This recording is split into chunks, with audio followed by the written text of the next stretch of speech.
UN resolution on Gaza's ceasefire Cosmic vetoed after explosion will angry be visible exchange to the between naked U.S., eye Russia, in Blink, and once-in-a-lifetime Netanyahu stargazing diverge event. over direction of war. Biden cancels Once in nearly $6 decline, billion in Indigenous student food debt. culture in Borneo thrives again. What? House sends government funding Ukraine package war, to Senate 5 dead and hours million ahead without of power shutdown after deadline. wave of Russian strikes. Senegal's What? presidential election to avert shutdown, prompting G.O.P. Mutiny. What's going on in the world? This podcast is produced by Student Media. Student Media is a student organization at the University of Evansville. Student Media produces the Crescent magazine, published online and in print 3 times a semester. Student Media produces several podcasts and utilizes design, photography, video, and sound toward experiential and academic learning in journalistic endeavors and engaging storytelling. Student Media elevates the voice of the student body and connects the campus and community to important information and points of view. To learn more, visit crescent.evansville.edu. Welcome back to another episode of What's Going On in the World. Today is Friday, March 22nd. I'm Sarah Siles, and I'm here with Tommy J. Houseman. We are now entering in the season of Ramadan, and it was a goal to have figured out a ceasefire within the Gaza Strip before Ramadan. Last Friday, the United States presented an idea for a ceasefire, and the United Nations Security Council proposed it. However, Prime Minister Netanyahu was opposed to it and continues to say that he will not stop the violence until the Hamas leaders are dead. Also, both Russia and China vetoed the proposal. The House passed government spending bills in a rush to avoid a shutdown, leading to a showdown in the Senate. Speaker Mike Johnson faces a revolt from conservatives, with Representative Marjorie Taylor Greene filing a motion to remove him. The bill covers critical departments but has faced criticism from both sides. Senate Majority Leader Schumer urges swift action to prevent a shutdown. Johnson highlights conservatives' victories in the bill but faces discontent with his party.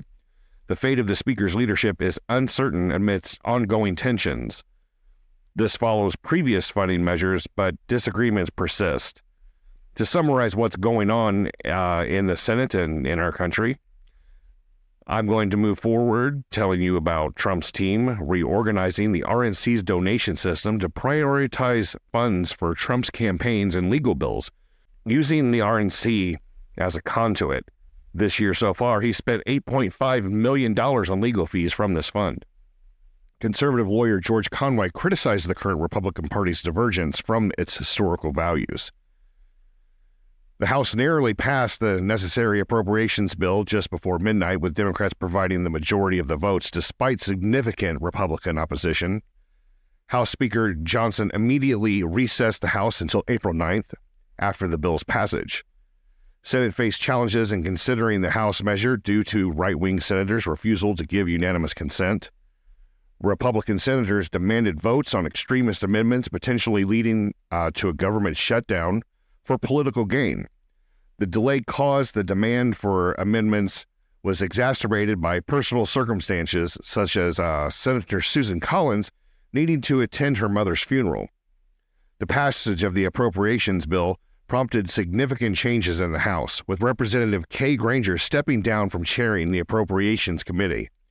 Representative Mike Gallagher announced an early departure from Congress, further narrowing the Republican House majority to 1 vote. Representative Ken Buck also announced an early departure, expressing frustration with the state of affairs. Despite frustrations, extremist Republicans like Marjorie Taylor Greene pushed back, filing motions to punish party leadership. Concerns over the party dysfunction led to hesitancy in challenging House Speaker Johnson's leadership, especially amidst pressure to address urgent issues like aid for Ukraine. Representative Jamie Raskin expressed readiness to collaborate on humanitarian efforts. The cost of delaying assistance for Ukraine became evident as Russia intensified attacks, causing significant civilian casualties. The state of Sarawak in Malaysia has been growing due to chefs moving near the Borneo forest, also located in Malaysia. As awareness for locally sourced food is growing, Indigenous Malaysian cuisine in Malaysia has been gaining popularity despite it becoming less popular in the past few decades. This resurgence is providing jobs for chefs that can use the plants from the Borneo forest to make their dishes. A cosmic explosion will be visible to the naked eye in once-in-a-lifetime stargazing event. A rare cosmic event, a nova, is set to occur in the Milky Way, creating a bright, new star visible in the night sky. This event will happen in the Borneo Borealis system with a dead star and a red giant. As matter accumulates on the dead star surface, pressure builds, leading to an explosion likened to a hydrogen bomb.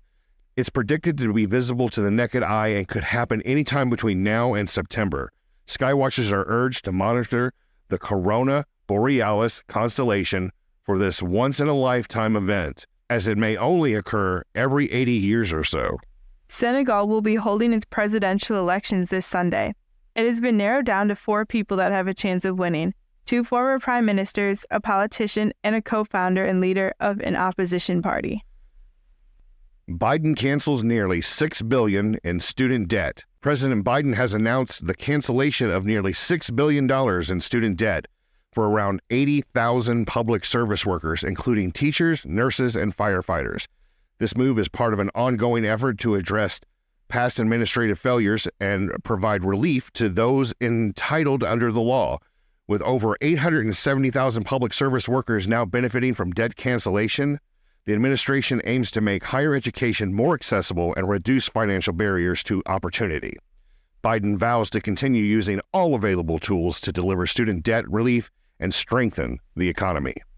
Currently, millions of people in Kharkiv and Odessa, Ukraine do not have power. Yesterday, Russia launched more than 90 missiles and they hit an energy facility. 5 people have been killed and more are injured. Russia has explained that this was just in retaliation against Ukraine for attacking Russian territory previously. The U.S. plans to send more air defense to Ukraine to help ward off Russian attacks. That's all for me, Tommy J. Hausman, your host of What's Going On in the World, here along with Sarah Stiles. We thank you for joining us on this Friday, March 22nd, 2024, and we'll see you next week. Bye-bye. UN resolution on Gaza ceasefire vetoed after angry exchange between U.S., Russia, Blink, and Netanyahu diverge over direction of war. Once in decline, Indigenous food culture in Borneo thrives again. House sends government funding Ukraine package war, to Senate 5 dead and hours million ahead without of power shutdown after deadline. wave of Russian strikes. Senegal's presidential election to avert shutdown, prompting G.O.P. Mutiny. What's going on in the world?